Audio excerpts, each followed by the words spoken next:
जी sir. तो ये paper मेरे पास किसी ने भेजा था जयपुर से, कोई टेक्नीशियन ही थे और वो शायद जेई में सेलेक्ट भी हुए थे।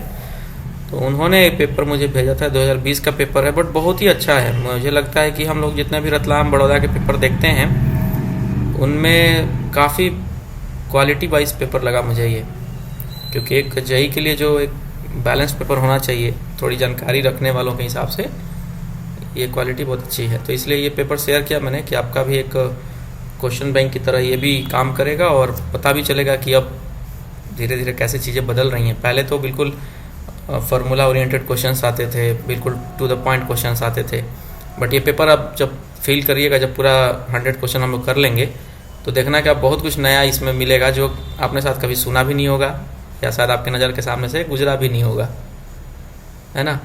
तो ये पेन पेपर एग्ज़ाम हुआ था और उन्होंने पहले ये तो इंस्ट्रक्शन दिया हुआ है, इंस्ट्रक्शंस में तो खास कुछ ऐसा है नहीं है, जो आप लोगों को सब पता ही है। अब तो सीबीटी एग्ज़ाम कंप्यूटराइज अगर हो रहा है तो फिर इसकी भी कोई ज़रूरत नहीं है, बट जहाँ ओएमआर सीट वगैरह मिलेगा वहाँ पर इंस्ट्रक्शंस वगैरह आप लोग को पढ़ना रहेगा।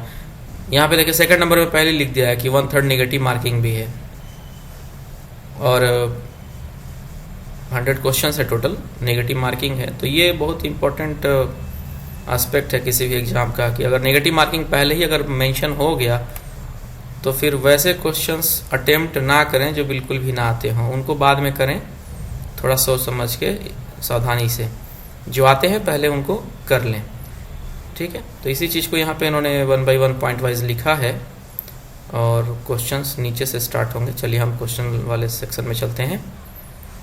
देखिए ये फर्स्ट क्वेश्चन है और हमने जो लास्ट डिस्कशन सेशन किया था उससे काफ़ी कुछ आपको मिलता जुलता यहाँ पे मिलने वाला है।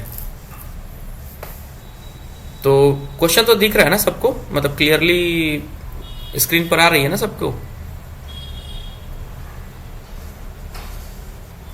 हाँ सर।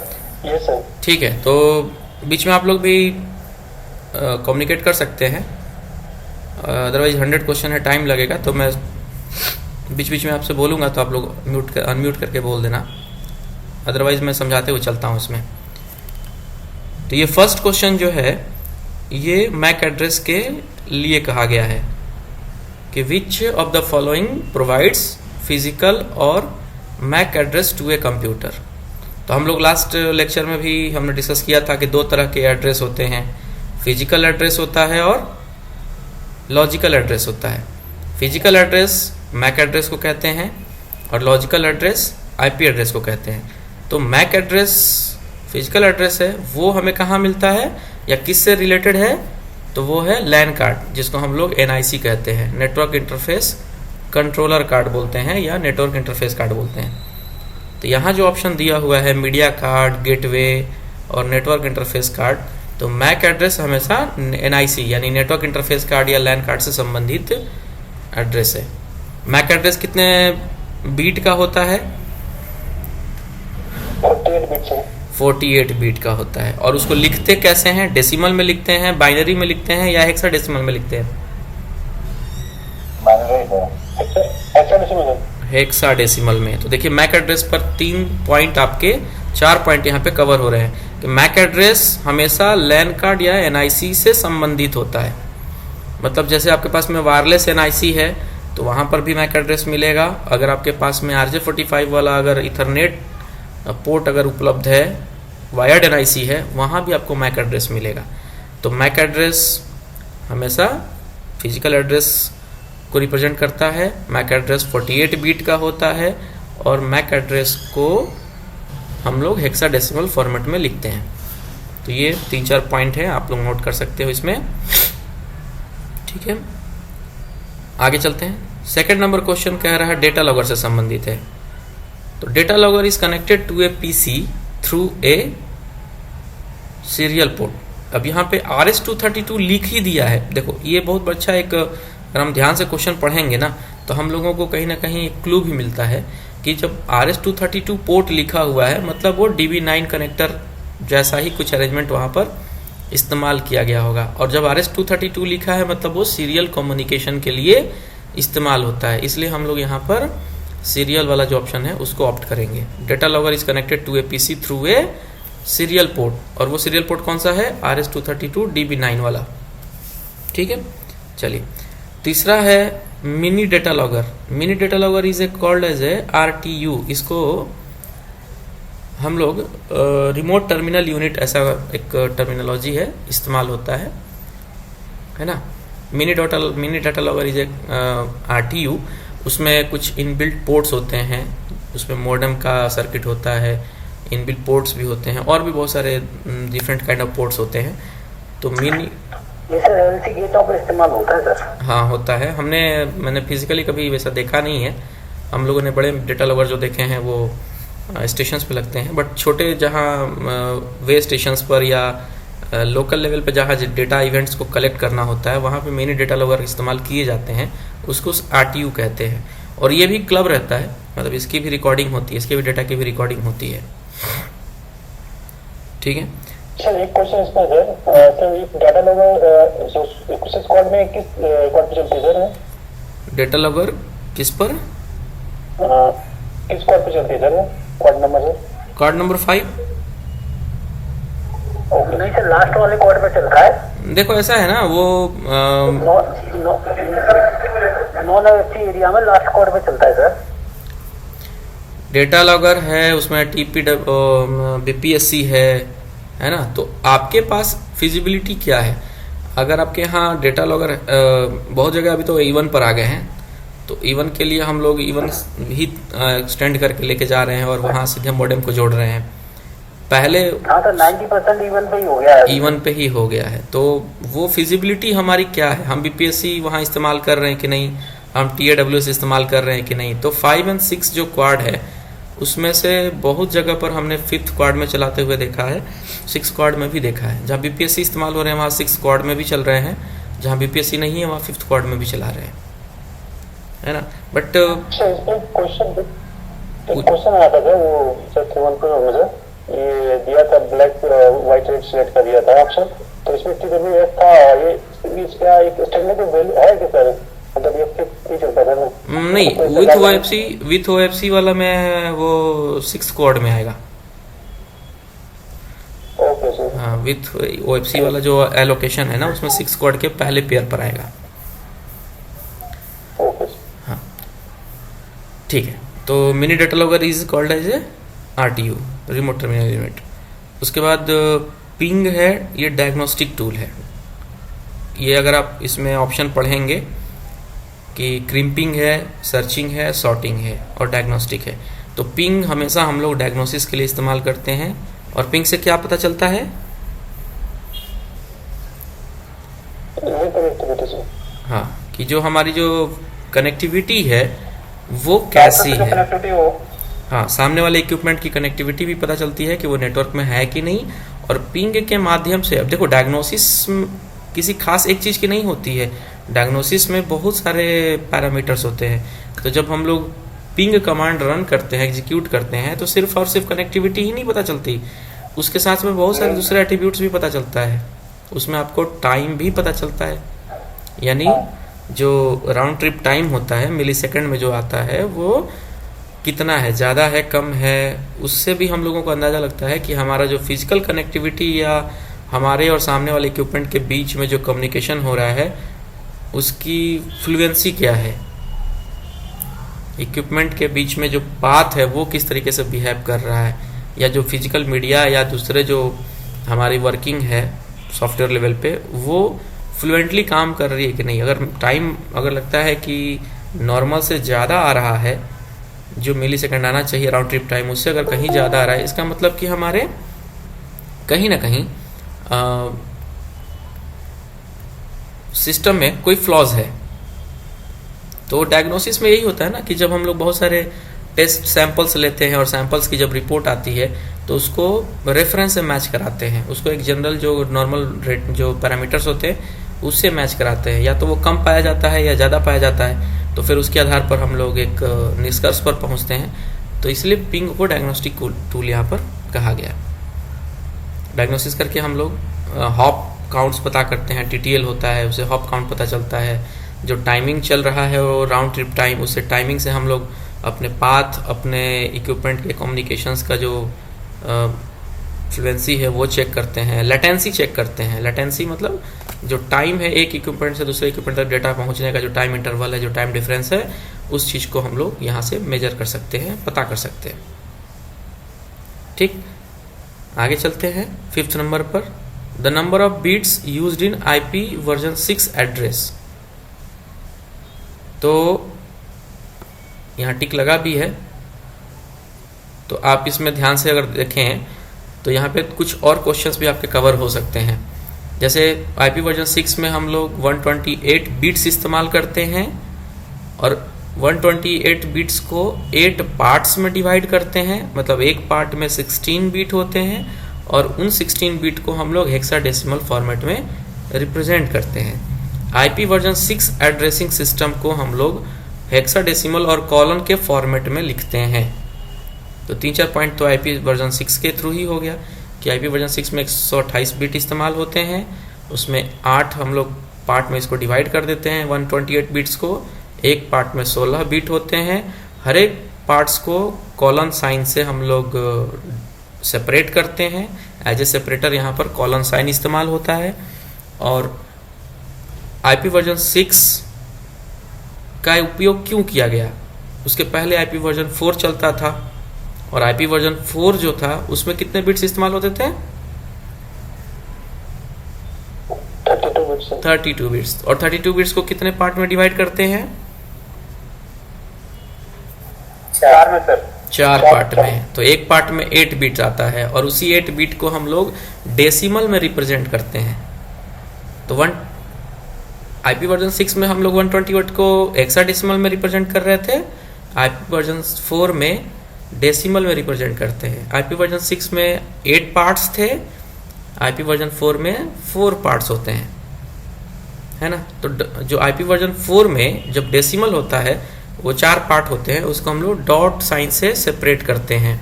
इसलिए IP वर्जन 4 एड्रेसिंग सिस्टम को हम लोग डॉट डेसिमल फॉर्मेट भी बोलते हैं, डॉट डेसिमल फॉर्मेट में रिप्रेजेंट करते हैं। और IP वर्जन 6 में हेक्साडेसिमल कॉलन फॉर्मेट में। तो ऐसे थोड़े बहुत कंपैरेटिव एनालिसिस हम लोगों को जब क्वेश्चन मिलता है तो साथ साथ में करते चलना चाहिए, तो एक साथ 2-3 क्वेश्चन आपको क्रैक हो सकते हैं। अब ये 32 बिट्स जो लिखा हुआ है ऑप्शन ए, ये IP वर्जन 4 के लिए सब दिया हुआ है। जो 48 बिट्स है ये मैक एड्रेस के कंसर्न में लिखा हुआ है। 64 बिट्स भी इस्तेमाल होते हैं अलग जगहों पे, फ्रेम्स वगैरह में, बट फिलहाल हम इसको यहाँ पे नहीं मानेंगे। 128 वाले का एक यहाँ पे कह सकते हैं कि कुछ हमारे लिए रेफरेंस वैल्यू है IP वर्जन 6 के हिसाब से। तो 3 यहाँ पर आपके एड्रेसेस दिख रहे हैं, 32 बिट्स IP वर्जन 4 के लिए, 48 बिट्स मैक एड्रेस के लिए और 128 बिट्स IP वर्जन 6 के लिए। ठीक है, अभी और आगे है। हाँ जी बोलिए। क्वेश्चन आएगा आगे, मैं आऊँगा उस पर आऊँगा। ठीक है, 6 नंबर है वो ब्रॉडकास्टिंग मल्टीकास्टिंग का क्वेश्चन है, आगे कर देंगे डिस्कस। 6 नंबर है डिस्लेम स्टैंड्स फॉर। तो डिस्लेम का full form digital subscriber line access multiplexer होता है। तो जो नीचे 4 ऑप्शन दिए हैं उसमें से डिजिटल तो है लिखा हुआ है, सब्सक्राइबर मिसिंग है, तो इसलिए यहाँ पे सही शब्द जो है वो है सब्सक्राइबर है। Digital subscriber line access multiplexer. ठीक, 7th नंबर जो है वो है डायल-अप मोडेम्स। डायल-अप मोडेम्स आप लोगों ने इस्तेमाल किया है। हम लोग ये जो इस्तेमाल करते हैं मोडेम्स वगैरह डायल-अप मोडेम्स के तौर पे, या पहले हम लोग मोबाइल फ़ोन को भी पहले पीसी को हम लोग मोडेम से जो कनेक्ट करते थे वो डायल-अप मोडेम ही है। तो वहाँ पर जो इंफॉर्मेशन का ट्रांसमिशन रिसेप्शन हो रहा है वो एसिंक्रोनस मोड होता है। तो ये बड़ा अच्छा क्वेश्चन है, इसको आप लोग ध्यान रखिएगा इसके ऊपर कि डायल-अप मोडेम्स जो है वो एसिंक्रोनस नेचर के होते हैं, उनमें जो डेटा ट्रांसमिशन होता है वो एसिंक्रोनस बिहेवियर होती है उसकी। हमारा जो टर्मिनल सर्वर है हाँ बोलिए। हाँ डायल-अप मोडेम, हाँ डायल-अप मोडेम में वहाँ पे समहाउ मोडेम है, पहले हम लोग डायल अप मॉडेम इस्तेमाल करते थे GPRS के टाइम में भी, उसमें *99# करके उसमें कोड डालते थे, वो उसे सेटिंग करते थे, मतलब वो यही है। अभी जो हम DSL मॉडेम इस्तेमाल करते हैं वो उसी का एडवांस वर्जन है, कह सकते हो। हाँ मतलब हाँ, पहले डायल अप मॉडेम के माध्यम से हम लोग पहले नेटवर्क कनेक्टिविटी फार एंड तक लेके जाते थे, है ना। तो डायल अप मॉडेम्स अब हम लोग उतना ज़्यादा इस्तेमाल नहीं कर रहे हैं, बट हमारे मॉडेम में ये फीचर है, एसिंक्रोनस नेचर पे हम लोग काम करते हैं अभी भी, ठीक है। वो विदाउट 35 और G703 वाला जो मॉडेम है ना, वो एसिंक्रोनस नहीं होता है, वो सिंक्रोनस होता है। तो ये पॉइंट भी आप लोग वहाँ पे नोट करके रखना। डायल अप मॉडेम अगर एसिंक्रोनस है तो सारे मॉडेम एसिंक्रोनस हैं, ऐसा नहीं है। विदाउट 35 और G703 वाला जो मॉडेम है वो सिंक्रोनस मॉडेम होता है, उसको सिंक करवाना पड़ता है, सिंक्रोनाइज करवाना पड़ता है, ठीक है। तो dial up modem terminal server का जो सीरियल पोर्ट है, टर्मिनल सर्वर के जो 16 पोर्ट होते हैं वो एसिंक्रोनस होते हैं। एसिंक्रोनस सीरियल बिट कम्युनिकेशन होता है, वहाँ पे सीरियल डेटा ट्रांसमिशन होता है। तो ये दो शब्द याद रखिएगा, डायल अप मॉडेम और टर्मिनल सर्वर के आउटपुट पोर्ट्स, है ना। टर्मिनल सर्वर के जो 16 आउटपुट पोर्ट्स होते हैं वो एसिंक्रोनस नेचर के होते हैं, लेकिन विदाउट 35 है और G703 है, वहाँ सिंक्रोनस नेचर होता है, वहाँ पे सिंक्रोनस डेटा कम्युनिकेशन, मतलब सिंक्रोनस बिहेवियर होती है डेटा कम्युनिकेशन की। ओके, तो 7 नंबर के बाद आगे चलें। 8 number, data flow between two devices can occur in both direction simultaneously. ये मोड ऑफ कम्युनिकेशन का सवाल है। 3 मोड ऑफ कम्युनिकेशन जो हम लोग जनरली पढ़ते हैं, simplex mode of communication, half duplex mode of communication और full duplex mode of communication. तो ये जो क्वेश्चन कह रहा है वो क्या कह रहा है, इंफॉर्मेशन बोथ डायरेक्शन से कैरी हो रहे हैं, फ्लो हो रहे हैं और साइमल्टेनियसली भी हो रहे हैं, यानी दो शब्द यहाँ पे आपको पकड़ना है, बोथ डायरेक्शंस एंड साइमल्टेनियसली।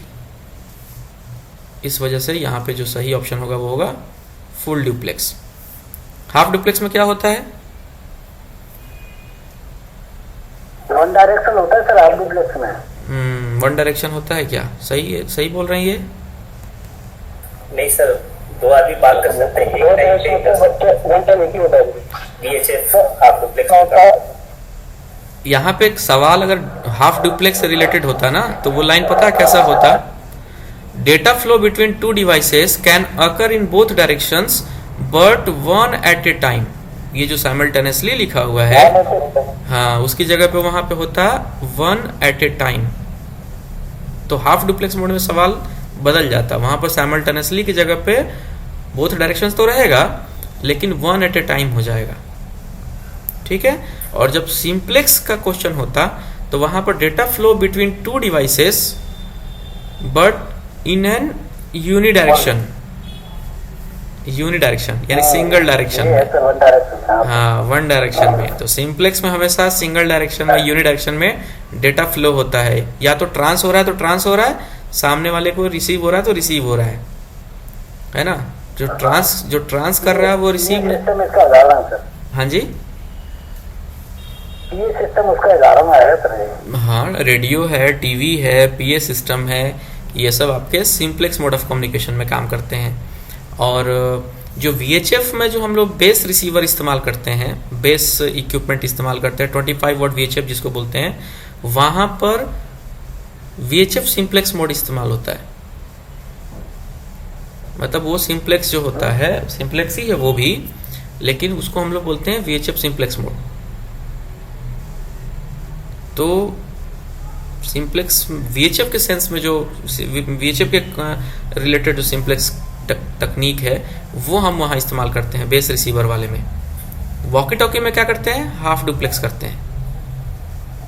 तो थोड़ा सा इस चीज़ को भी ध्यान रखिएगा कि जो 25 वॉट VHF सेट हम इस्तेमाल करते हैं कम्युनिकेशन के लिए, वो VHF के संदर्भ में सिंप्लेक्स है। VHF सिंप्लेक्स टेक्निक जो है वो वहाँ पे इस्तेमाल होती है, लेकिन वॉकी टॉकी जब इस्तेमाल करते हैं 5 वॉट वाला, वहाँ पे हाफ डुप्लेक्स मोड होता है। और जब टेलीफोन, मोबाइल, ये सब जब हम इस्तेमाल करते हैं तो वहाँ पर कौन सा होता है, फुल डुप्लेक्स होता है, ठीक है। सर 8 नंबर के ऑप्शन डी में एक नया वर्ड देखने को मिला सर। मैंने भी उतना डिटेल पढ़ा नहीं इसके बारे में, तो चलिए मैं दिखा है तो एक बार ढूंढते हैं इसको क्या है ये। ओके चलिए 9 नंबर क्वेश्चन अब आप लोग बताएंगे, क्योंकि ऑलरेडी हमने इसको कवर कर लिया है पिछले क्लास में। Mail services are available to network users through the which layer? Option सही टिक किया होगा। नहीं, ऑप्शन मैंने टिक नहीं किया है, किसी ने गलती से टिक किया हो तो मेल तो एप्लीकेशन लेयर में ही आएगा। नहीं है सर, एप्लीकेशन ये तो उस दिन देखे थे ना सर। हाँ देखा था ना कि वहाँ पे मेल और message, mail services, remote login, फिर उसके बाद SIP और STTP, ये सब जो है वो हम लोग जो भी रिमोट यूजर एक्सेसिंग है वो एप्लीकेशन लेयर की चीज है। हाँ चूंकि यहाँ पे यूजर लिखा हुआ है तो यूजर हमेशा एप्लीकेशन लेयर के साथ ही इंटरेक्ट करता है, मतलब वो एप्लीकेशन लेयर यूजर के ही रेफरेंस के लिए है। ठीक है चलिए, डेटा लिंक लेयर में क्या वर्ड क्या था वहां पे? फ्रेम्स थे, याद आ रहा है? डेटा लिंक लेयर में अगर कोई क्वेश्चन पूछता है तो वहां फ्रेम का जिक्र होगा। फिजिकल लेयर की बात करेंगे तो वहां ट्रांसमिशन मीडियम की बात होगी, बिट्स की बात की जाएगी। जब प्रोसेस टू प्रोसेस डिलीवरी की बात की जाएगी, मैसेज की डिलीवरी की बात की जाएगी तो ट्रांसपोर्ट लेयर की बात की जाएगी। और जब remote login, email services, SIP, file transfer systems, वो जो प्रोटोकॉल्स होते हैं वो सब एप्लीकेशन लेयर में काम करते हैं। तो ऐसे ही जब हम लोग देखो क्वेश्चन कोई भी अगर डिस्कस करते हैं ना, या कोई क्वेश्चन सामने से मिलता है तो ऐसा नहीं है कि बस टिक लगाया या यही उसका आंसर होगा बस निकल लिए। बाकी ऑप्शन पर भी ध्यान दीजिए, आपके 2, 3, 5 सवाल एक ही क्वेश्चन में आपके कवर हो सकते हैं। आप 100 क्वेश्चन अगर करते हो और उसके सारे ऑप्शंस पे नजर रखोगे ना तो आपके 200 क्वेश्चन, 300 क्वेश्चन रेडी होंगे वहां से। ठीक है, अब यहाँ पे जैसे डेटा लिंक, फिजिकल और ट्रांसपोर्ट और एप्लीकेशन, इसमें आपके 5 क्वेश्चन कहीं ना कहीं से तो छिपे हुए हैं, उनको आपको याद रखना है। इससे रिलेटेड क्या पूछता है या पूछ सकता है, तो ऐसे ही हम लोगों के क्वेश्चन बैंक रेडी होते हैं। ठीक है चलिए 10th नंबर पर आगे आते हैं। When a host on network A sends a message to a host on network B, which address does the router look at? अब राउटर शब्द आ गया तो आपको दिमाग में आना चाहिए राउटर मतलब लेयर 3, और लेयर 3 में क्या होता है? लॉजिकल एड्रेस इस्तेमाल होता है। और लॉजिकल एड्रेस किसको बोलते हैं?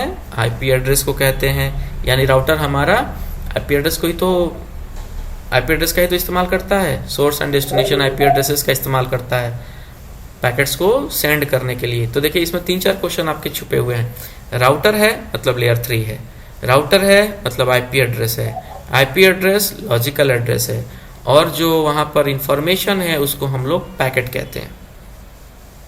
तो इस वजह से यहां पर ये लॉजिकल एड्रेस सही जवाब है ना। फिजिकल लिखा हुआ है, ये हमारा ट्रांसमिशन मीडियम से रिलेटेड चीज है, लेयर 1 की चीज है।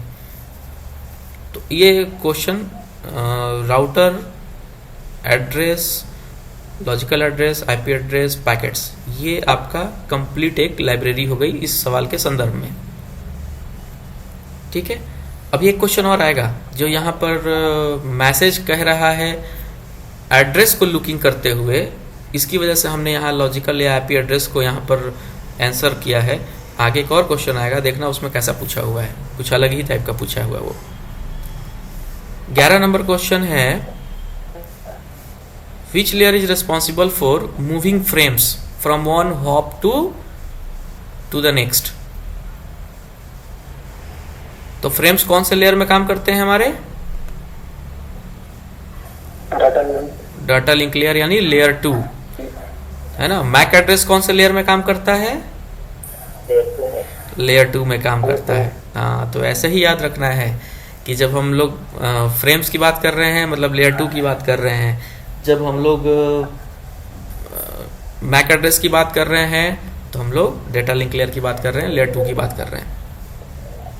ओके 12 नंबर क्वेश्चन है, OSPF इज बेस्ड ऑन। अब ये सब चीज़ें देखिए आप लोगों ने उतना डिटेल में शायद कभी नहीं पढ़ा हो, बट इरिसेट के नोट्स में या थोड़ा सा लेबोरेटरी वे में पढ़ेंगे तो अलग अलग algorithms and routing vectors, routing methods जो होते हैं वो इस्तेमाल होते हैं हमारे नेटवर्किंग में। तो जो OSPF है, अब OSPF का फुल फॉर्म होता है, क्या होता है अश्विनी?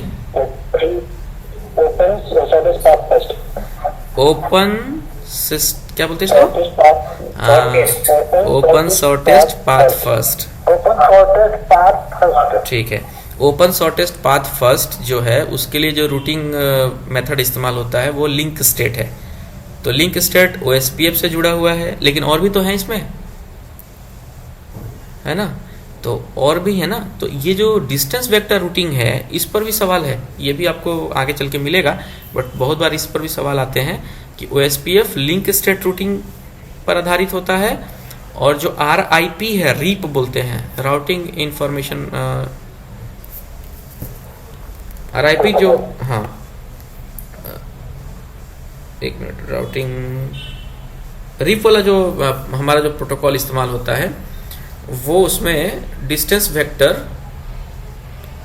है ना, रूटिंग इंफॉर्मेशन प्रोटोकॉल, मैं वही बोलने जा रहा था। Routing information protocol is based on distance vector routing.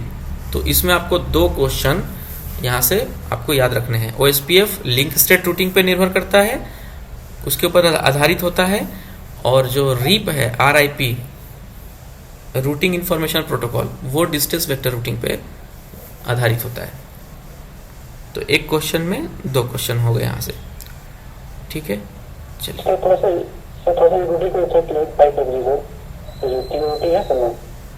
सा? डिस्टेंस वेक्टर रूटिंग और पाथ वेक्टर रूटिंग और लिंक स्टेट रूटिंग है ना, तो इसे क्लियरिफाई कर दीजिए, थोड़ा दिमाग में चेक हो जाएगा। नहीं, अभी ये देखो, अभी समझ में नहीं आएगा, है ना। लिंक स्टेट और ये डिस्टेंस वेक्टर, ये एल्गोरिदम्स होते हैं अलग अलग। बीटेक में पढ़ाया जाता है, एक मैथमेटिक्स पढ़ाया जाता है, इंजीनियरिंग मैथमेटिक्स, उसमें ये बहुत सारे एल्गोरिदम्स पढ़ाए जाते हैं, जिसमें स्पैनिंग ट्री है, डिजस्त्रा एल्गोरिदम है, कुछ याद है? हाँ, तो ये सब जो रूटिंग मेथड्स है ना वो उन्हीं चीज़ों पे आधारित होता है, ठीक है। तो फिलहाल ये चूँकि बड़ा टॉपिक है, हम लोग अभी पूरा डिटेल में जाएंगे तो टाइम लगेगा, तो फिलहाल के रखते हैं। मैं अलग से कभी दूसरे सेशन में आपको ये बताऊंगा, डिस्टेंस वेक्टर और लिंक स्टेट के बारे में हम लोग डिस्कस कर लेंगे। तो OSPF का भी आप नोट करके रख लीजिए, लिंक स्टेट रूटिंग पर काम करता है, और जो रीप है RIP है रूटिंग इंफॉर्मेशन प्रोटोकॉल वो डिस्टेंस वेक्टर रूटिंग पे काम करता है, ठीक है। अब OSPF कहाँ इस्तेमाल होता है, आपने रियल एग्जांपल इसका अगर देना हो कि OSPF हम कहाँ इस्तेमाल करते हैं तो क्या कहेंगे, कहाँ इस्तेमाल होता है? UTN का जो नेटवर्क है हमारा, UTN के नेटवर्क यानी PRS UTS वाला जो हमारा सिस्टम है, नेटवर्क है, वहाँ पर OSPF ही इस्तेमाल होता है, ठीक है। और OSPF और जो रीप होते हैं यानी जो RIP है रूटिंग इंफॉर्मेशन प्रोटोकॉल, ये डायनेमिक रूटिंग प्रोटोकॉल्स हैं। तो एक शब्द और याद रखिएगा कि जो OSPF है और जो रीप है वो डायनेमिक रूटिंग प्रोटोकॉल है, ठीक। तो OSPF और रीप दोनों डायनेमिक हैं, बट उसमें से जो OSPF है वो हम लोग अपने UTN में इस्तेमाल करते हैं, और जो OSPF है वो डायनेमिक तो है बट लिंक स्टेट रूटिंग पर आधारित होता है, और रीप जो है वो डिस्टेंस वेक्टर रूटिंग पर आधारित होता है, ठीक। ये सब क्वेश्चंस फिर कभी दूसरे अगर क्वेश्चन बैंक अगर हम करेंगे ना तो उसमें भी शामिल होगा, देखते हैं। 30 नंबर है, एक IP एड्रेस दिया हुआ है 18.250.31.40 जिसका सबनेट मास्क है 255.255.0.0। तो इसका नेटवर्क एड्रेस पूछा जा रहा है कि इसका नेटवर्क एड्रेस क्या होगा। सबनेट तो दे दिया है, एक होस्ट IP एड्रेस भी दे दिया है, होस्ट एड्रेस भी दे दिया है, तो इसका नेटवर्क एड्रेस पूछा जा रहा है ना। अब ये चीज़ थोड़ा सा आपको समझना चाहिए कि ये जो सबनेट मास्क दिया हुआ है 255.255 ये क्लास B का सबनेट मास्क है, क्लास B का सबनेट मास्क है, ठीक है। 5 क्लासेस होते हैं, class A, class B, class C, class D, class C, है ना। आई थिंक मैंने यहाँ पे फोटो, हाँ देखो यहाँ पे, ये आप ध्यान से देखिएगा। तो ये एक चार्ट है, मैं बाद में आपको शेयर कर दूंगा। तो इसमें class A, class B, class C, class D और क्लास ई, हमारे जो आईपी वर्जन 4 के जो आईपी एड्रेसेस हैं वो इन 5 क्लासेस में डिफाइंड किए हुए हैं, क्लासिफाइड किए गए हैं। तो वो जो क्वेश्चन आया है उसमें क्लास बी की चर्चा की गई है, क्योंकि क्लास बी का जो हमारा रिप्रेजेंटेशन चलता है वो n.h.h चलता है। उसका मैं एक टेबल है मेरे पास में, मैं भेज दूंगा। तो ये जो क्वेश्चन पूछ रहा है कि ये क्लास बी की आईपी है 255.255, क्योंकि 255.255 कहने का मतलब ये हो गया कि ये क्लास बी का है। तो इसके कोरस्पॉन्डिंग अगर हम नेटवर्क एड्रेस बताएंगे तो हमें इसके एनालॉगस देखना होगा कि होस्ट आईपी में क्या लिखा हुआ है।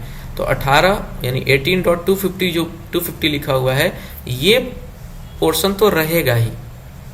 अगर यहाँ पे 255.255 लिखा होता ना तो फिर ये जो 3 जो ऑक्टेट्स हैं 18 और 250 और 31 वाला, इनको भी लेना पड़ता। बट फिलहाल हमारे पास में यहाँ 2 ही सबनेट मास्क 255 और 255 के हैं जो ये बता रहे हैं कि ये 2 ऑक्टेट नेटवर्क को रिप्रेजेंट करते हैं। तो इसके करस्पॉन्डिंग जो नेटवर्क होगा हमारा 18.250.0.0 होगा। अब ये मैथमेटिकल कैलकुलेशंस हैं, है ना, बट थोड़ा क्लास ए क्लास बी जब तक आप ढंग से सीखेंगे नहीं तो इस क्वेश्चन में थोड़ा कन्फ्यूजन हो सकता है। बट 255 और 255 सबनेट मास्क में लिखने का मतलब ये होता है कि ये सारे जो बीट्स हैं या जो ऑक्टेट है ये रिप्रेजेंट कर रहा है नेटवर्क एड्रेस को, नेटवर्क को रिप्रेजेंट कर रहा है कि ये 2 ऑक्टेट नेटवर्क के लिए रिजर्व हैं। बाकी जो 2 ऑक्टेट बच रहे हैं 3rd और 4th वो होस्ट के लिए हैं। तो इसलिए यहाँ पे जो डी ऑप्शन है ये आपको देखिए मिलता जुलता दिख रहा है 18.250.0.0।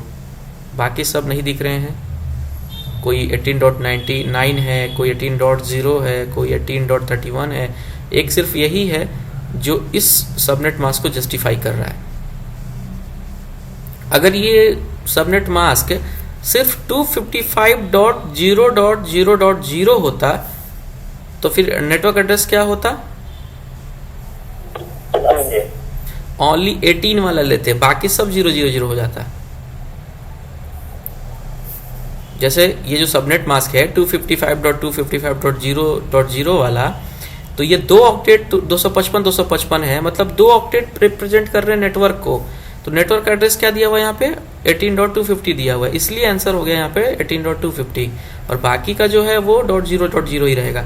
लेकिन अगर इसमें एक क्वेश्चन पूछता कि हमारा ये जो सबनेट मास्क है 255.255 की जगह पे 0 कर देता, सिर्फ एक ही 255 होता, यही ऑक्टेट सिर्फ एक 255 होता, बाकी सब 0 होते ना। तो ये जो नेटवर्क एड्रेस बनता है वो बनता है 18.0.0.0। अब एक और ऑप्शन हो सकता था कि 255.255.255.0 अगर सबनेट मास्क होता तो नेटवर्क एड्रेस क्या होता? तब हम लोग इसमें हाँ तब 31 को भी लेते और ये जो 14 है इसकी जगह पे 0 रखते, ये हमारा नेटवर्क एड्रेस होता। ठीक है, तो ये एक क्वेश्चन और है सर। हाँ सर ये जो आईपी है सर ये क्लास ए का आईपी है सर 80.250.31 है ना। हाँ सबनेट मास्क है क्लास बी का सर, क्लास बी का है। इसको रोल क्या बोलेंगे? ये क्लासलेस है हाँ ये क्लासलेस आईपी सिस्टम पे मतलब नेटवर्किंग पे हम लोग काम कर रहे हैं। मतलब जनरली हमारा जो रेलवे का नेटवर्क है वो कौन सा है? क्लास ए है ना। रेलवे में हम लोग जो नेटवर्क अपना इस्तेमाल कर रहे हैं 10 डॉट समथिंग समथिंग, तो 10 डॉट वाला कौन सी क्लास की आईपी हो गई? यहाँ पे क्लास ए का सर। हाँ यहाँ पे जो आप देख रहे हो चार्ट देख रहे हो क्लास ए में ये जो आईपी एड्रेस कहाँ से दिया हुआ 0 से लेके 127 वाला पूरा लिया हुआ ना रेंज। तो जो रेलवे में जो हम इस्तेमाल कर रहे हैं वो तो 10 वाला इस्तेमाल कर रहे हैं ना। तो 10 वाला जो इस्तेमाल कर रहे हैं वो तो क्लास ए की हो गई। लेकिन आप लोग जो कंप्यूटर में या कहीं पर जब आईपी एड्रेस फिल करते हो तो वहां पर सबनेट मास्क ध्यान दिया आप लोगों ने? क्या सबनेट मास्क फिल करते हैं वहां पे? 255 0 करते हैं। तो अगर 255 3 बार आ रहा है इसका मतलब कि वो क्लास सी की आईपी है। ठीक है ना। तो आप जब सबनेट मास्क क्लास सी के इस्तेमाल कर रहे हो और रेलवे का जो पेरेंट नेटवर्क है वो क्लास ए का है, दैट मीन्स हम लोगों ने अपने नेटवर्क को क्लासलेस कर दिया है, ना कि हम लोग अब क्लास के अंदर नहीं है, हम क्लासलेस हो चुके हैं। यानी क्लास ए से क्लास बी में भी चले गए हैं, क्लास सी में भी चले गए हैं। और क्यों गए हैं, इसका रीजन क्या है? कुछ आइडिया है क्यों गए हैं? सी का तो राउटर में यूज आता है सर, बस नहीं, ऐसा नहीं है, ऐसा नहीं है। देखिए, जब आप यहाँ पे इस टेबल को देखो, जब हम लोग क्लास ए में हैं तो हमारे पास नंबर ऑफ नेटवर्क्स कितने हैं? 128 दिख रहा है ना आपको? जी सर। हाँ, जब हम लोग क्लास बी में जाते हैं तो नंबर ऑफ नेटवर्क्स की संख्या बढ़ रही है ना? जी सर। और जब हम लोग क्लास सी में आते हैं तो देखो नेटवर्क की संख्या कितनी है।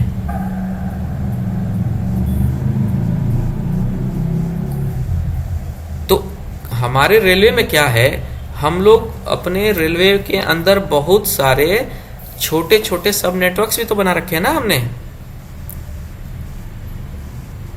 अगर हम लोग क्लास ए के साथ में काम करते तो उसी 128 में से हम बिलोंग करते हैं, लेकिन जब हम लोग अपने लोगों को जब नेटवर्किंग से जोड़ने की कोशिश करेंगे तो हम लोग एक यूनिफॉर्म नेटवर्क के अंदर काम नहीं कर सकते। हम लोगों को उसको सब्स्टिट्यूट करना ही पड़ेगा, उसको ब्रेक करना ही पड़ेगा, उसको सबनेट करना पड़ेगा, सबनेटिंग करनी पड़ेगी।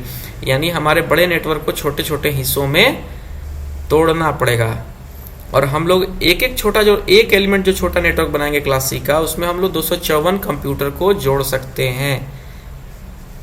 तो हम लोगों की जो रिक्वायरमेंट थी रेलवे में कि हम लोगों को नंबर ऑफ नेटवर्क्स की रिक्वायरमेंट थी ताकि हम वीलैंस क्रिएट कर पाएँ। हम बहुत सारे प्रोडक्शन यूनिट का नेटवर्क अलग रखें, वर्कशॉप्स का अलग रखें, डिविजन्स के अलग रखें, जोनल हेडक्वार्टर्स के अलग रखें, जितने भी सब्सिडरीज यूनिट हैं उनको भी हम लोग नेटवर्क दें।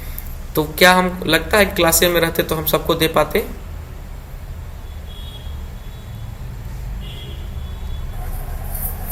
नहीं सर, क्लास ए में हम लोग नहीं दे पाते। इसीलिए हम लोगों को सब नेटवर्क्स मतलब छोटे छोटे हिस्सों में अपने नेटवर्क्स को तोड़ने की मजबूरी बन गई, ताकि हम लोग अलग अलग नेटवर्क क्रिएट करके सही तरीके से अपने नेटवर्क का यूटिलाइजेशन कर पाएँ। हमारे जो लैंड्स हैं उसको हम लोग और ज़्यादा डिस्ट्रीब्यूटेड कर पाएँ, यानी मल्टीपल नंबर ऑफ नेटवर्क्स हम लोग क्रिएट कर पाएँ जो हमें दिया गया है उसके भीतर। तो अगर हम क्लास ए में बैठे होते ना तो ये जो 128 नेटवर्क देख रहे हो ना, इससे ज़्यादा कुछ हो ही नहीं सकता था। तो अब इतना बड़ा हमारा ऑर्गेनाइजेशन है, इतनी सारी संस्थाएं हैं इस संगठन के अंदर, सबको अलग अलग अगर नेटवर्क देना होता, अब आप लोग अपने ही डिवीजन का ही देख लो, डिवीजन में हर एक डिपार्टमेंट को अलग अलग छोटा छोटा नेटवर्क दिया हुआ है ना। लोकल एरिया नेटवर्क को भी हम लोगों ने वर्चुअल लोकल एरिया नेटवर्क्स में बांट रखे हैं। उसमें मतलब अपने नेटवर्क को भी हमने बहुत छोटे छोटे लेवल में तोड़ रखा है। तो ये पॉसिबल नहीं होता अगर हम क्लास ए में काम करते। इस वजह से हम लोग क्लासलेस होके क्लास सी में आ गए, क्लास बी में आ गए, जहाँ जैसी ज़रूरत उस हिसाब से हम लोग क्लासलेस होते गए। ठीक है, क्लासलेस होते गए। तो क्लासलेस होने के लिए हम लोग या तो क्लास बी वाला पैटर्न इस्तेमाल करने लगे या क्लास सी का इस्तेमाल करने लगे। तो ये जो सवाल पूछा हुआ है, ये क्लास ए का एड्रेस लेने के बावजूद भी सबनेट मास्क क्लास बी का लिया हुआ। दैट मीन्स यहाँ पे सबनेटिंग की हुई है। यहाँ पर हम लोगों ने सबनेटिंग की जो प्रक्रिया है वो अपनाई है, जिससे हम अपने बड़े नेटवर्क के भीतर भी छोटे नेटवर्क्स बहुत सारे क्रिएट कर पाएँ। और ये जो सबनेट मास्क होता है, ये अपने आईपी एड्रेस में 2 हिस्से होते हैं। ये तो पता है ना, आईपी एड्रेस में 2 हिस्से होते हैं, नेटवर्क आईडी और होस्ट आईडी। जी हाँ सर। हाँ, तो एक आईपी एड्रेस में दोनों हिस्से होते हैं, नेटवर्क आईडी भी होता है, नेटवर्क के भी बिट्स होते हैं और होस्ट के भी बिट्स होते हैं। तो सबनेट मास्क ये बताता है कि आपके इस पूरे आईपी एड्रेस में कितने नेटवर्क के बीट हैं और कितने होस्ट के बीट हैं। और उसी से फिर हम लोग बहुत सारे कैलकुलेशंस करते हैं कि नंबर ऑफ नेटवर्क्स कितने बनेंगे, उसमें पर नेटवर्क कितने होस्ट होंगे। तो ये पूरा एक पेन एंड पेपर कैलकुलेशन है। जब आप उस चीज़ को पूरा थोरोली पढ़ेंगे तो आपको ये जो क्वेश्चन है ना, इसके ऊपर और कमांड आएगा।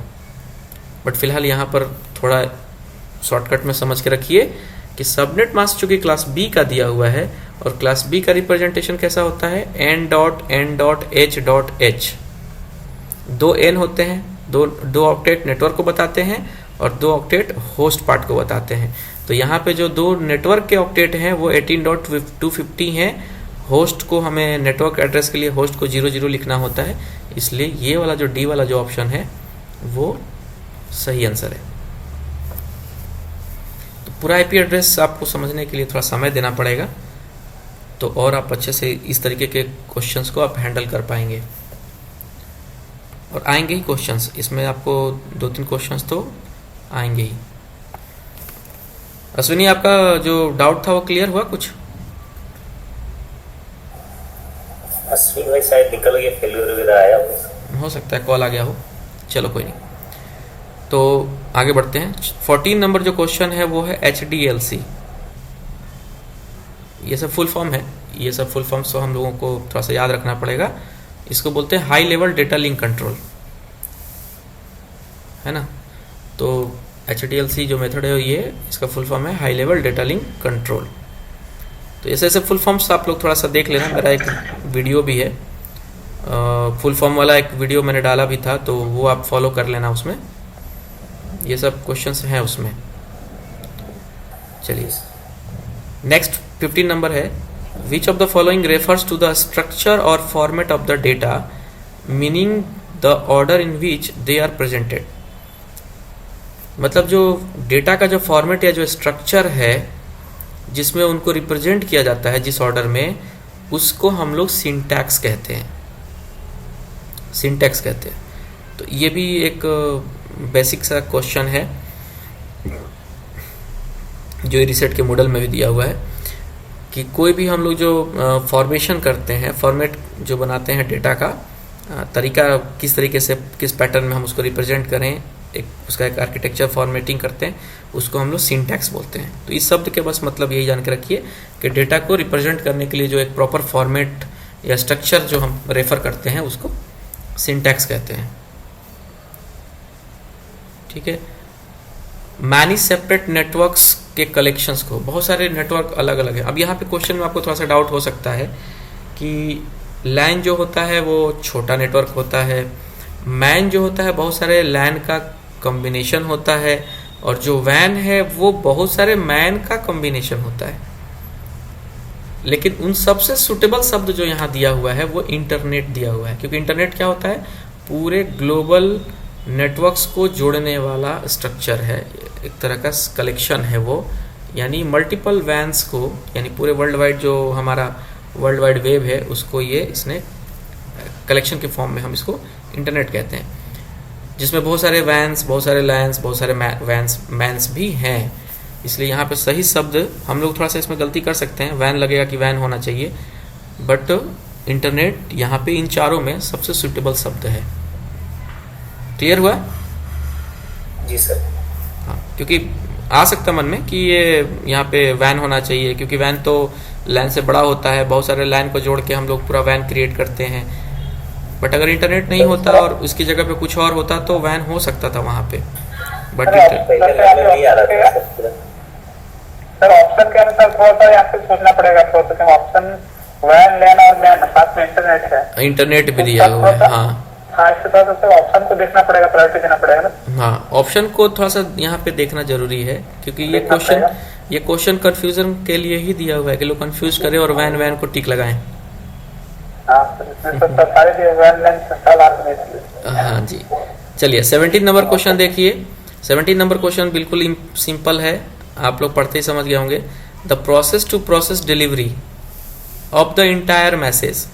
तो एक तो मैसेज भी है और प्रोसेस टू प्रोसेस डिलीवरी है। तो ये शब्द जो है जैसे ही हमने सुना वैसे ही दिमाग में आना चाहिए कि लेयर 4 का काम है ये, यानी ट्रांसपोर्ट लेयर का काम है ये। तो प्रोसेस टू प्रोसेस डिलीवरी और इंटायर मैसेज, इंटायर मैसेज को अगर प्रोसेस टू प्रोसेस डिलीवरी बता रहा है तो ये ट्रांसपोर्ट लेयर है। लेकिन अगर source to destination delivery of the entire message using the IP address अगर लिखा रहता तो कौन सा लेयर होता भाई?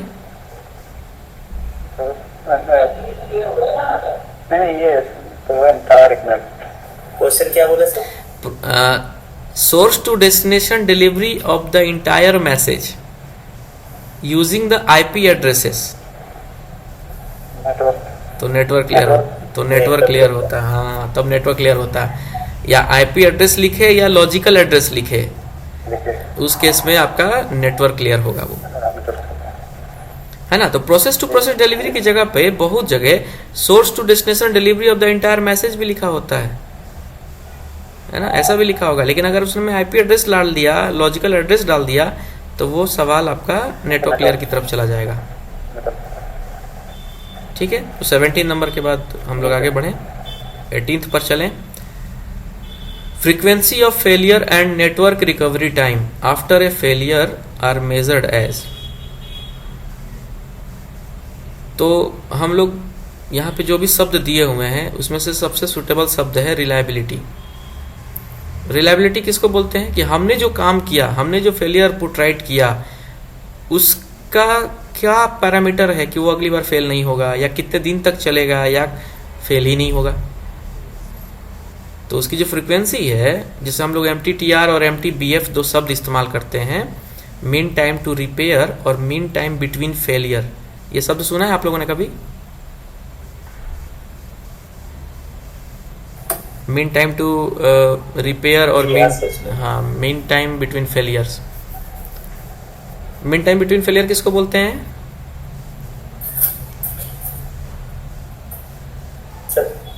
फेलियर और जो फेलियर आती है और जो पुट राइट करते हैं उसके बीच के टाइम नहीं।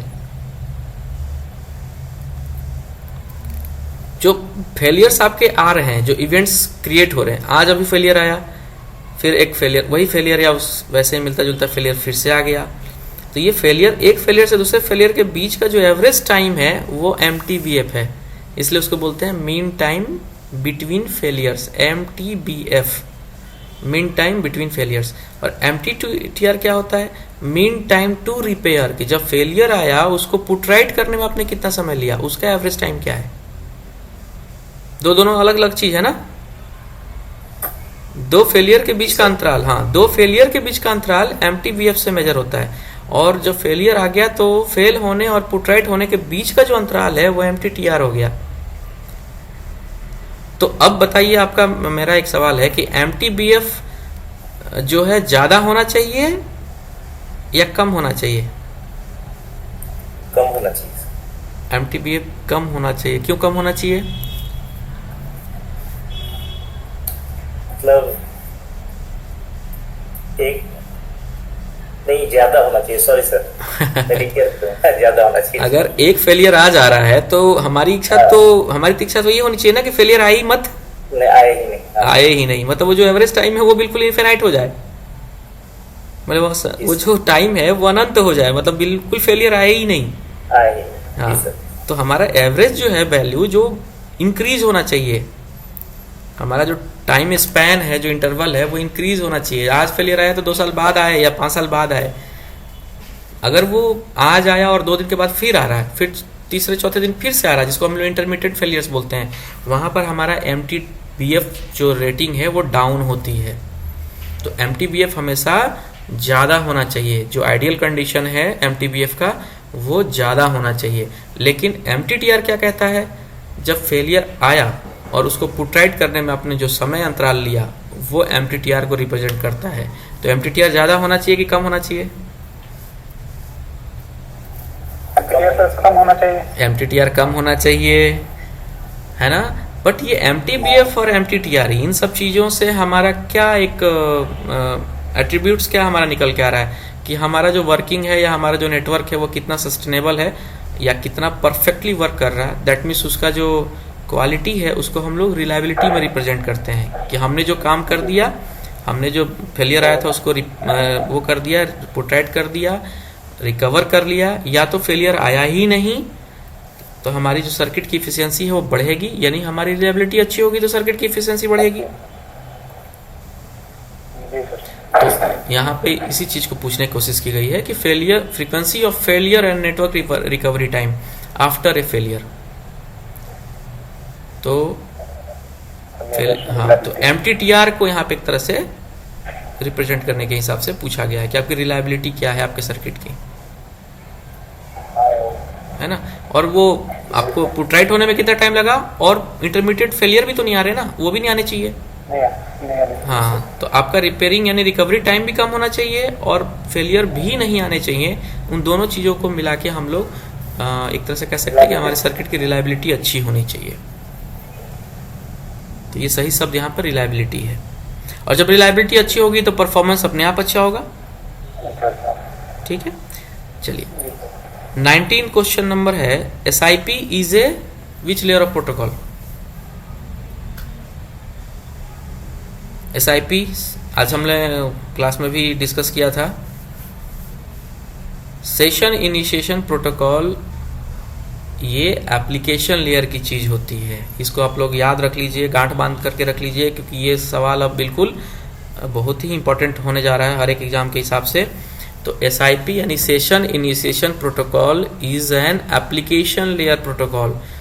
हमारा FTP यानी फाइल ट्रांसफर प्रोटोकॉल, हमारा STTP जो हाइपर टेक्स्ट ट्रांसफर प्रोटोकॉल है, DHCP है, DNS है, और ये जो SIP है ये आपका जो ये TCP/IP जो है लेयर उस हिसाब से पूछे हैं इसको, क्योंकि ये SIP फिर सेशन लेयर में आता है, इसमें कोई सही है। हाँ, तो ये जो क्वेश्चन है आपके सेशन नहीं है ना, नहीं सर, यहाँ सेशन भी नहीं है, तो ये TCP/IP लेयर के हिसाब से हम इसको एप्लीकेशन लेयर में मानेंगे। अगर यहाँ सेशन लिखेगा भी ना तो क्वेश्चन पे थोड़ा सा ध्यान देना जरूरी है कि क्या वो OSI मॉडल के हिसाब से पूछ रहा है या TCP/IP के हिसाब से पूछ रहा है।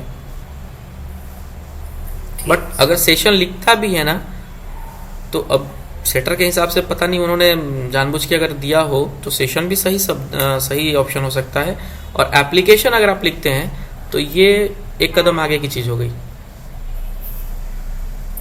ठीक है, तो 20 नंबर चलते हैं। The basic purpose of COA control office application. आज ही आप लोगों को पढ़ाया जा रहा था COA की जरूरत क्यों है। COA की जरूरत किसको है, सेक्शनल कंट्रोलर को। बट COA क्यों लाया गया, क्योंकि पहले वो रजिस्टर्स पर मैनुअली ट्रेन का चार्ट रेडी करते थे। चार्ट पर सभी ट्रेनों का एंट्री दिखाते थे मैनुअली। उनके पास प्लॉटिंग करने के लिए रजिस्टर्स होते थे, उसमें बहुत सारे टेबल्स बनी होती थी, उसमें वो बाय हैंड एंट्री करते थे, मैनुअल प्लॉटिंग करते थे। लेकिन जब COA आया तो उस चीज़ को डिजिटलाइज कर दिया गया, इलेक्ट्रॉनिक फॉर्मेशन में कन्वर्ट कर दिया गया। उनके लिए COA का एप्लीकेशन सर्वर वहाँ इंस्टॉल किया गया, COA का सर्वर इंस्टॉल किया गया, और उनके पास में कंप्यूटर दिया गया जिसमें COA का पूरा एप्लीकेशन सॉफ्टवेयर चलता है, जिसमें पहले जो पेन पेपर लेके वो रजिस्टर में एंट्री करते थे, अब उस चीज़ को वो वहाँ पर जो माउस के थ्रू या कीबोर्ड के थ्रू जो जैसे भी वो एंट्री करते होंगे उसमें एंट्री करते हैं। तो क्वेश्चन ये जो पूछ रहा है, इस पूछने का मेन जो पर्पस है कि COA का इम्प्लीमेंटेशन किसको रिप्लेस करने के लिए किया गया। तो इनमें से शब्द आपका क्या होगा, मैनुअल प्लॉटिंग। हाँ, मैनुअली जो मेंटेन करते थे, पेन एंड पेपर लेके लिखते थे, उसको रिप्लेस करने के लिए COA इम्प्लीमेंट किया गया। सर ये गोरखपुर में ये लगा हुआ है COA, क्या बटवा से जो गाड़ी देते थे इस डिवीजन को, तो मैनुअली जो करते थे एंट्री, उसमें क्या पहले उधर टाइम बताते थे और बटवा वाले बोलते थे कि मैं तो बहुत पहले छोड़ दिया, गोरखपुर में रिसीव लेट से हुई है। तो वो किसको दिया हुआ है, ये स्टेशन मास्टर के ये पास में दिया। COA नहीं है, COA कंट्रोल ऑफिस में, लेकिन उसका कुछ यहाँ डिजिटल एक्सेल काउंटर से कुछ कनेक्टिविटी देते हैं कैसे। अभी नया एक सेटअप आया है, उसको TSR बोलते हैं, ETSR, इलेक्ट्रॉनिक, हाँ, इलेक्ट्रॉनिक ट्रेन सिग्नल रजिस्टर। तो वो चीज़ वहाँ उनको दिया हुआ है, बट ऑल आर इंटीग्रेटेड। ये जो ETSR है, COA है, एक्सेल काउंटर, डेटा लॉगर, ये सब इंटीग्रेटेड करके रखे हुए हैं, है ना। अच्छा, तो इसकी जानकारी उसमें से। हाँ, तो वो जो आपने जो वहाँ कनेक्टिविटी दी होगी स्टेशन मास्टर को, वो वॉइस की कनेक्टिविटी पे चलता होगा। एक बार आप जाके देखा नहीं हो, सब सुना हो बस, तो कभी जाइएगा तो वहाँ जाके देखिएगा कि वॉइस की कनेक्टिविटी पहुंची होगी वहाँ, वॉइस के नेटवर्क में। हाँ, तो जो COA है यानी कंट्रोल ऑफिस एप्लीकेशन है, वो फॉइस के साथ इंटीग्रेट करके हम लोग उसको यानी डेटा लॉगर और फॉइस नेटवर्क को इंटीग्रेट करके COA को लिंक प्रोवाइड किया हुआ है।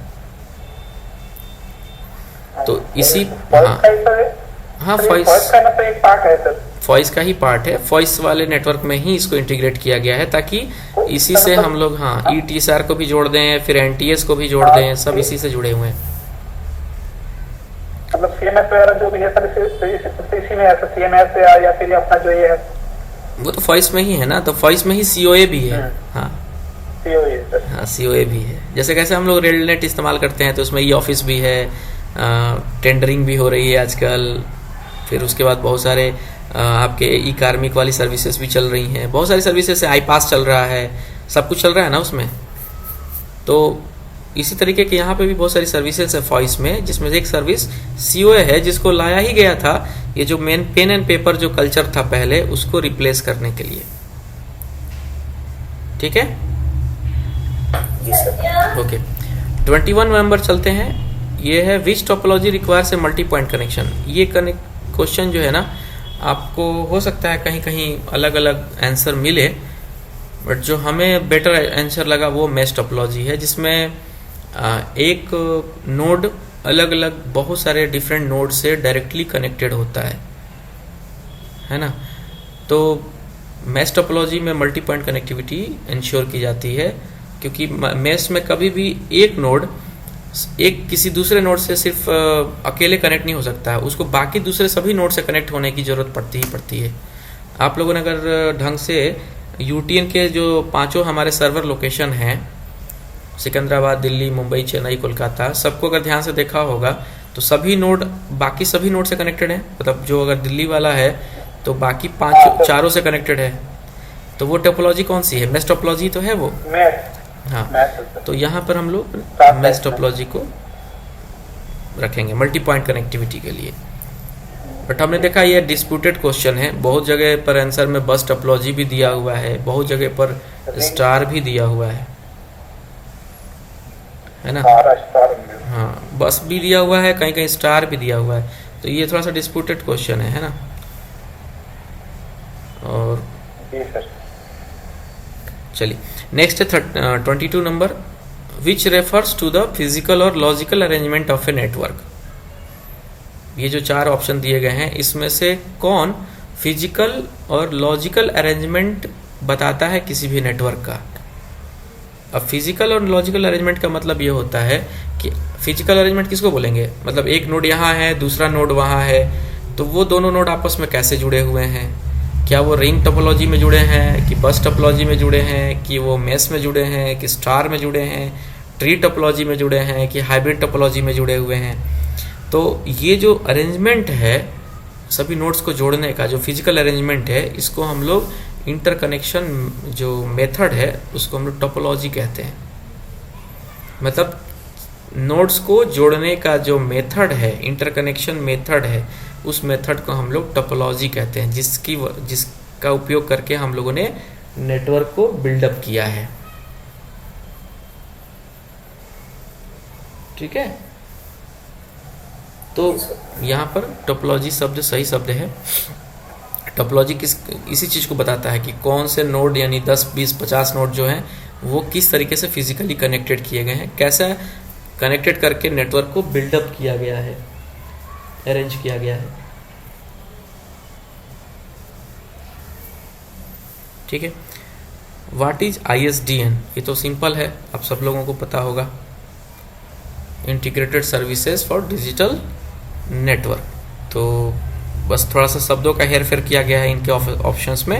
इंटीग्रेटेड सर्विसेज डेटा नेटवर्क लिखा हुआ है, इंटरनेशनल सर्विसेज लिखा हुआ है एक जगह इंटरनल सर्विसेज लिखा हुआ है, और सही जो ऑप्शन है वो है इंटीग्रेटेड सर्विसेज डिजिटल नेटवर्क।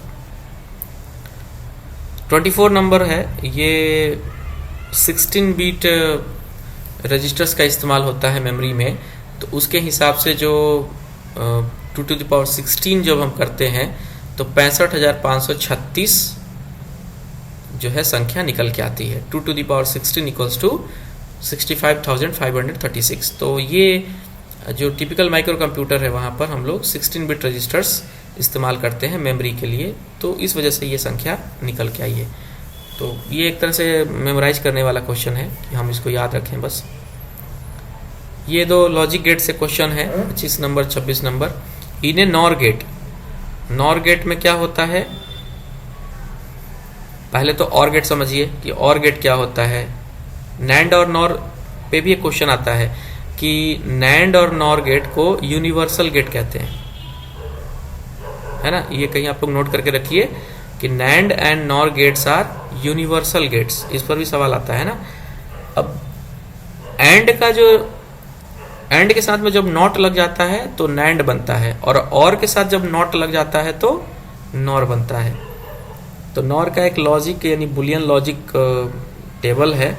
जब दोनों इनपुट और में जब दोनों इनपुट 0 रहेंगे तो आउटपुट 0 होगा, लेकिन जब दोनों में से कोई एक इनपुट 1 हो जाएगा तो आउटपुट 1 हो जाएगा और के केस में। लेकिन हमने नॉर के बारे में क्या बताया कि और के साथ में एक नॉट लग जाता है, मतलब जो भी आएगा उसको रिवर्स कर देगा और कुल मिला के वो बन गया नॉर।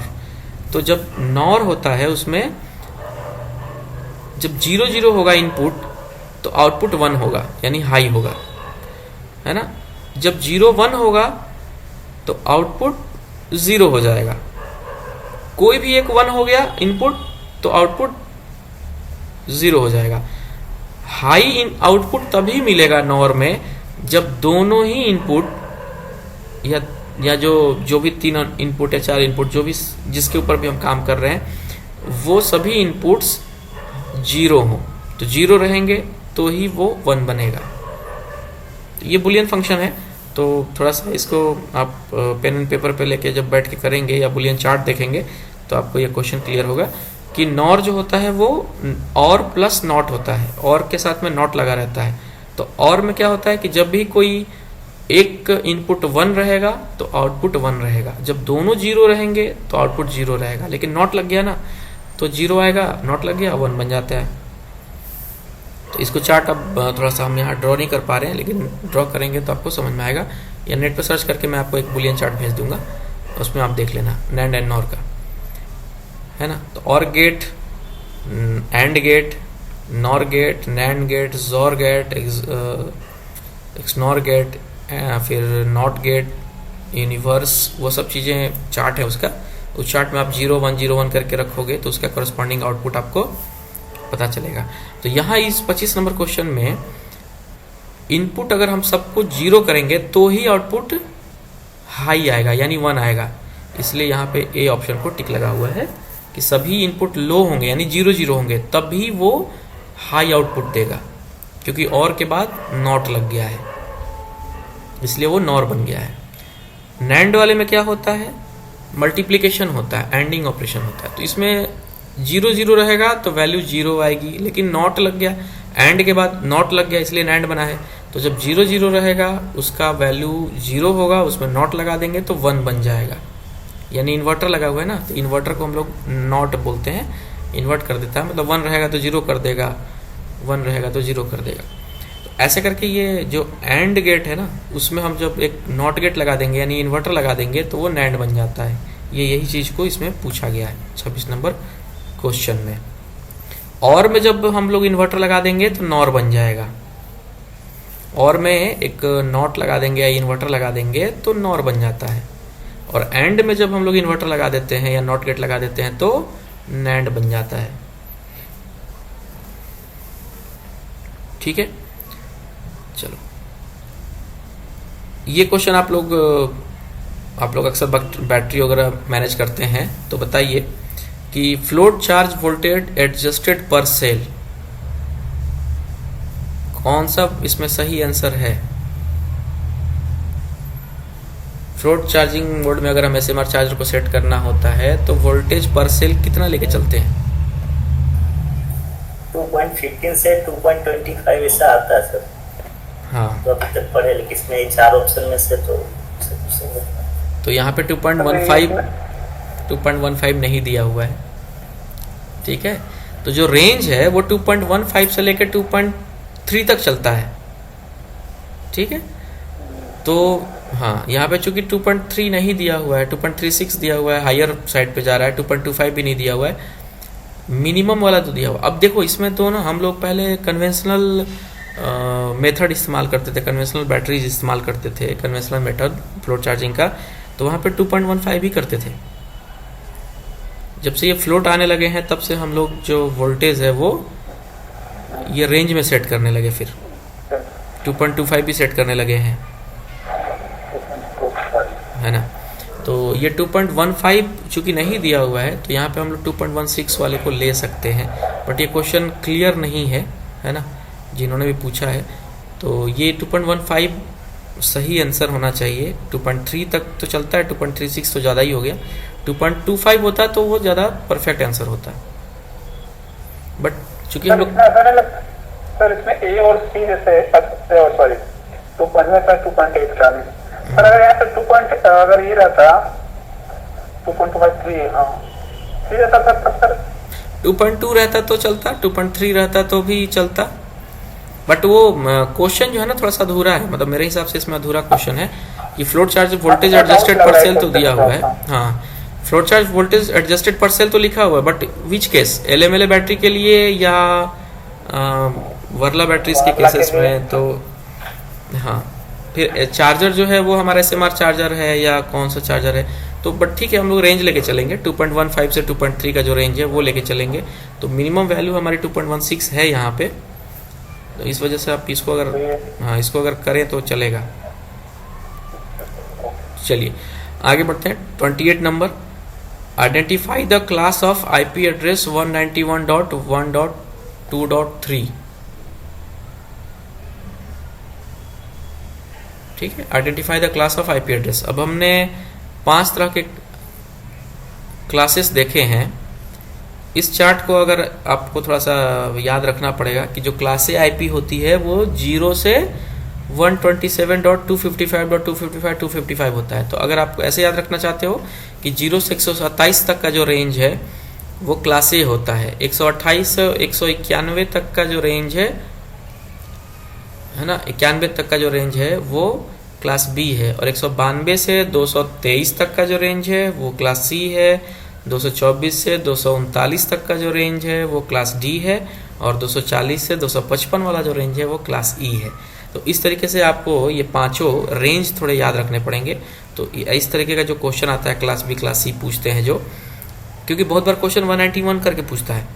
अब 199 और 192 इसमें आदमी बहुत जगह कंफ्यूज होता है, तो कभी कभी 191 को भी क्लास C मान लेता है, जबकि 191 क्लास B में एग्जिस्ट करता है और 192 क्लास C में एग्जिस्ट करता है ना। तो यहाँ जो हमारा क्वेश्चन है वो क्या है, 191 है, तो ये क्लास B होगा। तो ये रेंज जो है ना थोड़ा सा हम लोगों को याद रखना चाहिए, क्योंकि इस पर 1-2 सवाल रहता ही रहता है भाई, इसमें सवाल रहेगा ही। ये 0 से 127 क्लास A होता है, 128 से 191 क्लास B होता है, तो ये 191 वाला ही रेंज है इसलिए क्लास B है। 192 से 223 क्लास C है, 224 से 239 क्लास D है, और 240 से 255 वाला जो रेंज है वो क्लास E है ना। तो आप जब इस तरीके के सवाल जब कभी मिले करें तो क्लास B तो ठीक है, लेकिन क्लास A का जो रेंज है वो भी आपको वहाँ पे मेमोराइज होना चाहिए। क्लास A का रेंज क्या है, क्लास C का रेंज क्या है, क्लास D का है, फिर देखना गलती नहीं होगी। ठीक है, चलिए ये subnet mask in class B has 19 ones. अब ये चीज़ पेन एंड पेपर पे आपको थोड़ा समझने की आवश्यकता है कि क्लास B में हम लोग जब IP एड्रेस लिखते हैं तो उसको लिखने का तरीका कैसा होता है। हमारा जो रिप्रेजेंटेशन होता है वो होता है N dot N dot H dot H dot, मतलब 2 H वाले होते हैं, 2 N वाले ऑक्टेट होते हैं, तो 8-8 बिट के सब होते हैं। तो नेटवर्क के लिए 16 बिट तो हो गए, लेकिन यहाँ सबनेट मास्क में 19 1 बता रहा है। सबनेट मास्क क्या बताता है, हमारे IP एड्रेस में नेटवर्क बिट की संख्या कितनी है, यही बताने के लिए सबनेट मास्क लाया गया, सबनेट मास्क का इस्तेमाल किया गया, ताकि कंप्यूटर रिकॉग्नाइज कर पाए कि आपका नेटवर्क बिट कितना है और होस्ट बिट कितना है, यानी आपका नेटवर्क एड्रेस क्या है, होस्ट एड्रेस क्या है। तो यहाँ पे 19 चूंकि 1 बने हुए हैं, तो जब इसको पेपर पे कैलकुलेट करके हम देखेंगे तो जो नंबर ऑफ सबनेट्स निकल के आएंगे वो 2⁻³ करके आएगा, 8 आएगा। बट इसको आप रख लो, कभी मैं बाद में बताता हूँ, है ना, क्योंकि लंबा समय लगेगा। तो ये कैसे सबनेट मास्क से हम लोग, जब सबनेट मास्क दिया रहेगा तो कैसे हम लोग नंबर ऑफ बिट्स रिकॉग्नाइज करेंगे, नेटवर्क का, होस्ट का, नंबर ऑफ सबनेट्स कितने होंगे, नंबर ऑफ नेटवर्क्स कितने होंगे, ये सब चीज़ें थोड़ा पेन एंड पेपर, या आप कह सकते हो कि आपको थोड़ा सा इंटेंसिव इसके बारे में डिस्कस करना पड़ेगा। तो इसको फिलहाल आप रखो आगे दिनों के लिए, है ना। आगे बढ़ते हैं। 30 नंबर RIP, राउटिंग यानी रूटिंग इंफॉर्मेशन प्रोटोकॉल। पहला जो क्वेश्चन आया था वो OSPF पे था, ओपन शॉर्टेस्ट पाथ फर्स्ट। किस एल्गोरिदम पे यानी रूटिंग मेथड पे काम करता था, RIP किस पे काम करता है। तो मैंने बताया था उस टाइम में कि जो रूटिंग इंफॉर्मेशन प्रोटोकॉल है वो डिस्टेंस वेक्टर रूटिंग पे काम करता है, और जो OSPF है वो open system shortest path first जो है वो लिंक स्टेट पर काम करता है। तो ये दो क्वेश्चन देखिए आपके इंटरलिंक्ड हैं, RIP और OSPF। ठीक है, चलिए उसके बाद 31 नंबर जो है, मॉडम पेयर रिक्वायर्ड फॉर वैन connectivity over leased lines are. तो आपको ध्यान रखना है, सवाल पढ़िए पहले ढंग से कि मॉडम्स के जो बात कर रहा है लीज लाइन पे लगाते हैं हम लोग, तो विदाउट 35 और G703 ही लगाते हैं। BSNL के केस में भी हम लोग जब कनेक्शन लेते हैं, लीज लाइन कनेक्टिविटी बनाते हैं, तो वैन कनेक्टिविटी ही है वो, तो वहाँ पर हम लोग विदाउट 35 और इस तरीके का G703 मॉडम हम लोग इस्तेमाल करते हैं, बट वो सिंक्रोनस नेचर का होता है। जो मॉडम पेयर इस्तेमाल हम कर रहे हैं विदाउट 35 और G703, ये सिंक्रोनस नेचर का है। विदाउट 35 सिंक्रोनस नेचर का होगा, G703 सिंक्रोनस नेचर का होगा। इसलिए देखे होंगे कि आपको पहले सिंक करवाना पड़ता है, सिंक्रोनस यानी सिंक्रोनाइज्ड कराना पड़ता है, फिर हम उसको इस्तेमाल कर पाते हैं। तो इसलिए यहाँ पे सही जो हमारा जो आंसर है वो है सिंक्रोनस विदाउट 35 प्लस G703 होगा। अभी थोड़ी देर पहले हमने चर्चा की थी, डायल अप मॉडम के बारे में क्वेश्चन आया था। डायल अप मॉडम एसिंक्रोनस होता है। ठीक है, तो ये सब थोड़े थोड़े जो टर्म्स हैं याद रखिएगा। विदाउट 35 G703, और रटने की जरूरत नहीं है। अगर आप विदाउट 35 के ऊपर थोड़ा सा सोचेंगे कि जब हम लोग पेयरिंग करते हैं मॉडम्स की विदाउट 35 और G703, जब हम लोग राउटर को E1 से जब कनेक्ट करते हैं तो क्या वो दोनों को सिंक्रोनाइज नहीं कराना होता? करना होता है।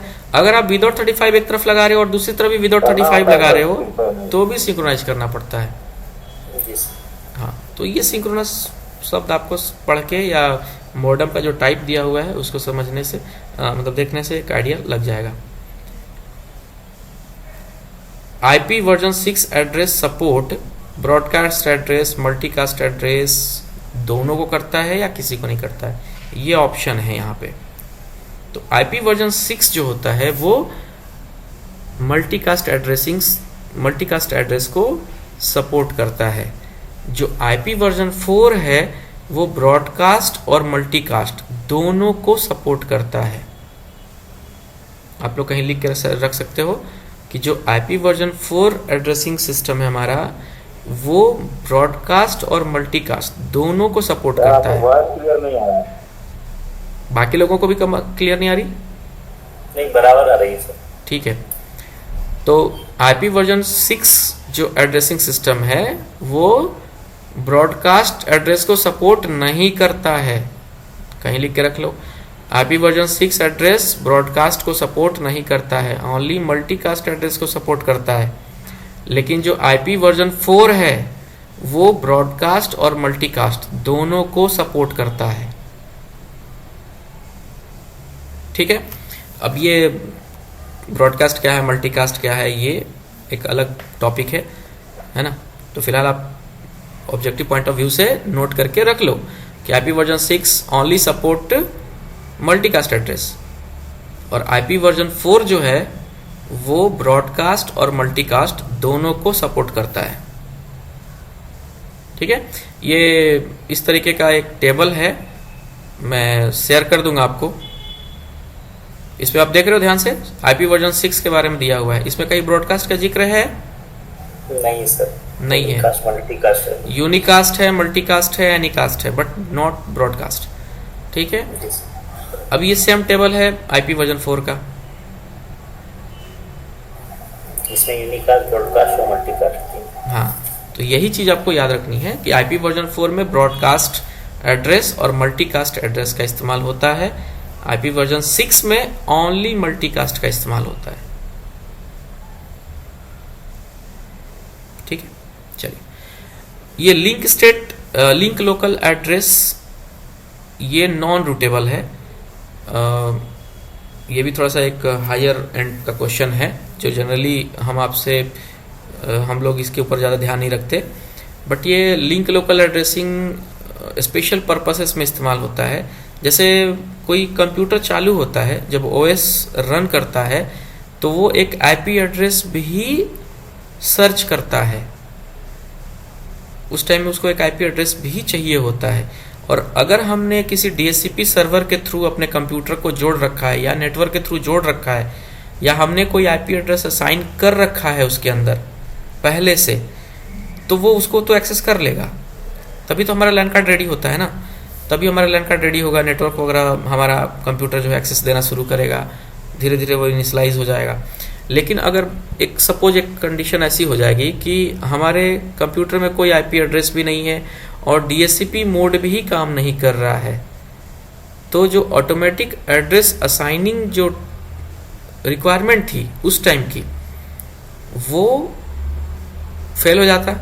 लेकिन उस चीज़ को बचाने के लिए हम लोग लिंक लोकल एड्रेसिंग मेथड इस्तेमाल करते हैं। ठीक है, तो लिंक लोकल एड्रेस के नाम पे सिर्फ आप एक लाइन या एक शब्द लिख के रख लीजिए कि ऑटोमेटिक एड्रेस असाइनिंग मेथड के तौर पर इसका हम लोग इस्तेमाल करते हैं। बट ये तब काम करेगा जब पहले से जो हमारे व्यवस्थाएं थी, जैसे डीएचसीपी सर्वर के थ्रू ऑटोमेटिक हम लोगों को आईपी मिल जाती है, या हम लोगों ने आईपी कोई इंटेंशनली स्टैटिक वे में पहले से डाल रखा है, वो सब अगर कुछ भी नहीं है तो लिंक लोकल एड्रेसिंग मेथड वहाँ पर काम करेगा। और वो नॉन रूटेबल है, मतलब वो ऐसा नहीं है कि कहीं बाहर से राउटर से होते हुए यहाँ वहाँ से आएगा, वो हमारे उसी नेटवर्क के भीतर से, यानी कंप्यूटर के थ्रू या जो भी एसेसरीज होंगी, जो भी उसके आसपास की कनेक्टिविटी होगी, उसी में से ये जनरेट होकर आपको मिल जाएगा। तो यहाँ पे कोई रूटिंग नहीं होगी इसके आईपी एड्रेस पे। ऐसा नहीं है कि बाहर से कोई डेटा आना जाना चालू करेगा, उस रूटिंग को सिर्फ इंटरनल पर्पसेस के लिए इस्तेमाल होगा within the network, internal purposes के लिए, not for the broad purposes, जो कि हम बाहर के किसी राउटर से डेटा का लेन देन करेंगे इस आईपी एड्रेस का इस्तेमाल करके। तो लिंक लोकल एड्रेस जो है ये एक तरह का आईपी एड्रेस ही है, लेकिन वो हमारे इंटरनल यानी हमारे लोकल पर्पस के लिए इस्तेमाल होता है। इसको हम लोग किसी नेटवर्क से जुड़ के डेटा का लेन देन करने के लिए इस्तेमाल नहीं करेंगे। 169 डॉट समथिंग का एक रेंज है आईपी एड्रेस का, क्लास बी का, वो लिंक लोकल एड्रेस के लिए रिजर्व करके रखा हुआ है। एक रेंज है 169 डॉट समथिंग, एग्जैक्ट याद नहीं आ रहा मुझे, बट 169 डॉट समथिंग समथिंग एक आईपी एड्रेस है, एक रेंज है। उस रेंज को लिंक लोकल एड्रेस के लिए रिजर्व रखा गया है और वो नॉन रूटेबल है। नॉन रूटेबल कहने का मतलब ये होता है कि हम उस आईपी एड्रेस को बाहरी दुनिया के साथ में कम्युनिकेशन करने के लिए इस्तेमाल नहीं करेंगे, ये सिर्फ इंटरनल पर्पसेस के लिए इस्तेमाल होंगे। थोड़ा बहुत समझ में आया लिंक लोकल एड्रेस के बारे में?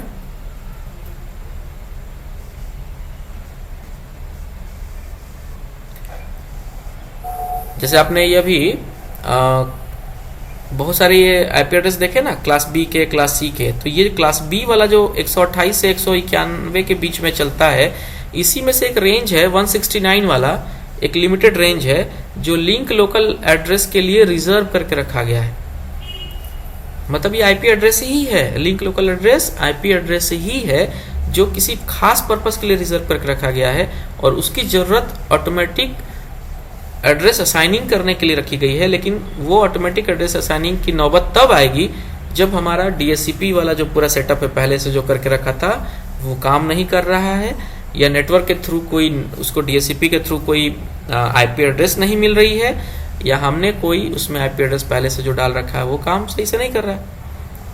तो उस केस में ये नेटवर्क के अंदर ये एक तरीके की एक व्यवस्था करके रखी गई है कि वो बाय डिफ़ॉल्ट इस रेंज में से जो 169 का जो रेंज है आईपी एड्रेस का, उसमें से एक आईपी एड्रेस आपके ओएस जो है यूज करना शुरू करेगा, यानी ऑपरेटिंग सिस्टम जो कंप्यूटर का है वो इस्तेमाल करना शुरू करेगा। और वो नॉन रूटेबल होगा, उसको आप रूटिंग टेबल उससे नहीं बनाना है, वो बस अपने पर्पस के लिए है। ठीक है, थोड़ा इतना याद रखिए।